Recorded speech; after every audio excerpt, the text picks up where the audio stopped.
నమస్తే. ఈరోజు day 30 chest workout అయితే ఉంది.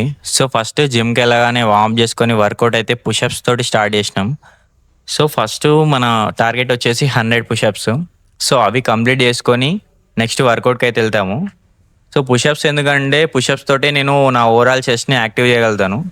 సో, వన్స్ చెస్ట్ యాక్టివ్ అయిందంటే వర్కౌట్‌లో నేను నా పర్ఫార్మెన్స్ ఇవ్వగలుగుతాను. సో, నెక్స్ట్ కేబుల్ ఫ్లైస్‌కి అయితే వెళ్ళిపోయాము. అలా 3 సెట్స్ కొట్టేసిన తర్వాత నెక్స్ట్ ఇంక్లైన్ డంబుల్ ప్రెస్ అయిపోయిన తర్వాత నెక్స్ట్ ఫ్లాట్ బెంచ్ ప్రెస్కి అయితే వెళ్ళాము.